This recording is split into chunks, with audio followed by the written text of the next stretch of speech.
بارش ہو اور تلی ہوئی چیز کی، چٹخارے دار چیز کی فرمائش نہ ہو، یہ نہیں ہو سکتا۔ تو جناب گھر میں آلو اور مرچیں تو ہوتی ہی ہیں، اور آج بن رہے ہیں مرچ پکوڑے چٹخارے دار۔ بسم اللہ الرحمن الرحیم۔ السلام علیکم، کیسے ہیں جی آپ سب؟ آئی ہوپ سب ٹھیک ٹھاک ہوں گے۔ تو جناب سب سے پہلے جو چینل کو سبسکرائب نہیں کیا تو پلیز چینل کو سبسکرائب کر لیجئے، اور ویڈیو پسند آئے تو اسے لائک کیجئے اور شیئر کیجئے۔ اور دیکھیں کیسی زبردست برسات ہو رہی ہے، اور اتنی مزے کی یا بارش اچانک سے شروع ہو گئی ہے کہ بس جلدی سے کچھ چٹپٹا سا بنا لیا جائے۔ یہاں پر میرے پاس 3 ہی آلو پڑے ہوئے تھے، ان کو میں نے بوائل کر لیا، اور اس کے اندر اناردانہ، چاٹ مسالہ، خشک دھنیا اور نمک، یہ ساری چیزیں جو ہیں اس کے اندر ڈال کے اس کو اچھی طرح سے مکس کرنا ہے۔ تھوڑا سا اگر دھنیا ہے تو آپ زیادہ سا دھنیا اس کے اندر شامل کر لیں سبز۔ بارش میں میرے پاس دھنیا نہیں ہے تو میں نے تھوڑی سی پودینے کی پتیاں اس میں شامل کر دی ہیں۔ بس ان کو اچھی طرح سے مکس کر لیں۔ اور یہاں پر دیکھیں میرے پاس جو بھی مرچیں پڑی ہوئی تھیں میں نے وہی مرچیں بیجوں سے خالی کر لی ہیں۔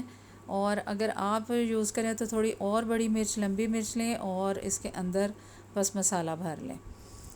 اب آلو کا مسالہ اس کے اندر میں نے بھر لیا ہے، اور میدا لے کے تو اس کو چاروں طرف سے میدا لگا دیا ہے، خشک میدا، کیونکہ مرچ جو ہے وہ بڑی پلین اور ملائم ہوتی ہے، تو اس کے اوپر بیسن کا بیٹر جو اچھی طرح سے چپک جائے، تو اس لیے میدا لگانا ضروری ہے۔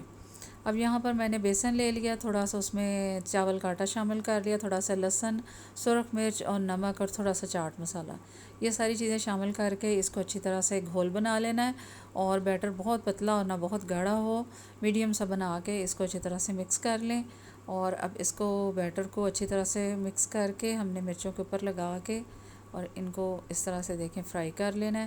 بہت ہی مزے کی، بہت ہی زبردست چٹخارے والی اور چٹپٹی سی یہ مرچیں ہماری جو ہیں بن کے تیار ہو گئی ہیں۔ آپ لوگ بھی ضرور ٹرائی کیجئے گا، انشاءاللہ بہت ہی اچھی بنیں گی۔ اور میں نے اس کو ماش کی دال کے ساتھ اور رائتے کے ساتھ سرو کیا، اور آپ لوگ بھی ضرور ٹرائی کیجئے گا، اور مجھے اپنی دعاؤں میں یاد رکھیے۔ آپ سب ہمیشہ خوش رہیں اور بارش کو انجوائے کریں۔ اللہ حافظ۔